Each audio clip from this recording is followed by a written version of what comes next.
افریقہ کا ایک قافلہ پنجاب کی فیملی تو امام کی زیارت کے لیے گئے. فرماتے ہیں چیکنگ پوسٹس بہت زیادہ تھی، قافلے کو بار بار روکا جاتا تھا، ان کی گاڑی کو چیکنگ ہوتی تھی.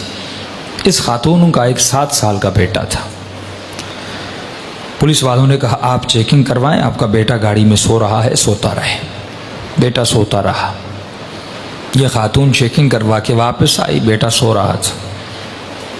جا کر ان کی گاڑی نجف پہنچی. کہتے جب بیٹے کو اٹھانا چاہا تو بیٹا اٹھ نہیں رہا تھا. فوری ہاسپٹل لے گئے، ہارٹ بیٹ چیک کی، یہ بچہ مر چکا. اس کی ماں بہت روئی، ایک ہی بیٹا. جنازہ ہوا، نماز ہوئی، اس کو جا کر وادی السلام میں دفن کر دیا. اب گھر والوں نے اس کی ماں کو کہا بھائی چلو مولا علی کی زیارت کو. کہا میں نہیں جاؤں گی، میرا بیٹا چھن گیا.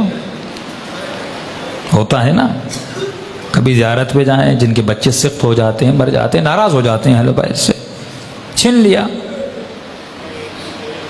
یہ خاتون مولا علی کی زیارت پہ نہیں گئی، کہا میرا بیٹا امام نے چھین لیا، میں نہیں جاؤں گی. قافلہ چلا کربلا، سارا قافلہ امام حسین کی زیارت کو گیا. اس خاتون نے کہا میں نہیں جاؤں گی، میرا بیٹا حسین نے چھین لیا، میں کیوں جاؤں؟ ایک ہی تو بیٹا تھا، میں زیارت کرنے کے لیے آئی تھی، مولا نے کچھ دیا نہیں، اوپر سے میری اولاد مجھ سے چھین لی. نہیں گئی. فرمایا آخری 2 دن بچے. لوگوں نے کہا بھائی عباس کی قبر پہ چلو، جا کر دعا مانگو. کیوں یہاں پہ رو رہی ہو؟ رو رو کے کہتی ہے نہیں، یہ باب الحوائج ہے، اگر میرے آقا ہے تو میرا بیٹا مجھے پلٹا دیں. ایک ہی بیٹا تھا عباس نے، وہ میرا بیٹا چھن گیا. اگر ہیں باب الحوائج مجھے میرا بیٹا واپس کرے.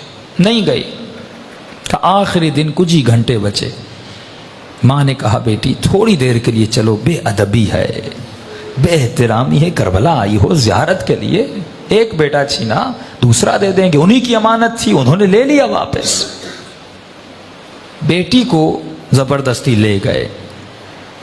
یہ کہتی ہے جیسے میں عباس کی قبر کے کنارے پہ گئی، رو رہی تھی، مولا کی قبر کو دیکھ رہی تھی، اور دل ہی دل میں یا باب الحوائج یا باب الحوائج.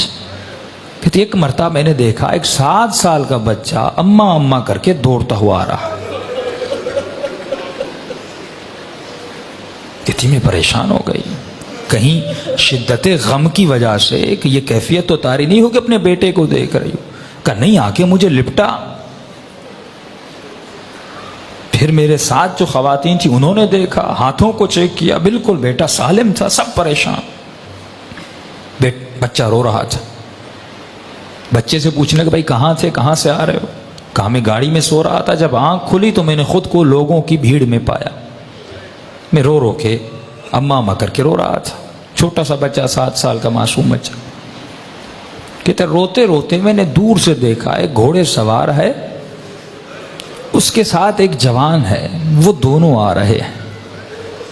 مجھ سے پوچھا بیٹے کس کی تلاش میں ہو؟ کہا میری اماں گم ہو گئی. اس گھوڑے سوار نے مجھے کہا کہ بیٹے تو گھوڑے پہ سوار ہو جا. یہ بچہ کہتا ہے کہ میں نے اپنے بچپنے میں کہا کہ انکل مجھے ہاتھ دیں، میں گھوڑے پہ بیٹھ جاؤں. کہا گھوڑے سوار نے کہا میرے ہاتھ نہیں ہیں، میرے ہاتھ کٹے ہوئے ہیں. اس جوان کو کہا کہ اسے گھوڑے پہ بٹھا. کہتے اماں میں گھوڑے پر بیٹھا. اس گھوڑے سوار کے ساتھ آیا، یہاں تک کہ زری تک آئے. اس نے مجھے کہا بیٹے یہیں پہ کھڑے ہو جاؤ، تمہاری اماں تجھے مل جائے گی. جب اماں تمہاری تمہیں ملے تو میرا ایک پیغام دے دینا. کہ کون سا پیغام؟ کہ اپنی اماں کو کہنا کہ ہم سے ناراض مت ہوا کریں.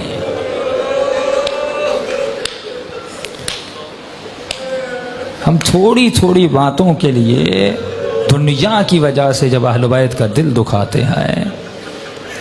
یہ معجزہ وادی السلام میں سب تھا. فرماتے پھر وادی السلام کے قبر کو کھودا، کفن تھا، سب کچھ تھا، لیکن لڑکا وہاں پہ موجود نہیں تھا. وہ دینے پہ آئے، دیتے بھی ہیں، معجزے کرنے پہ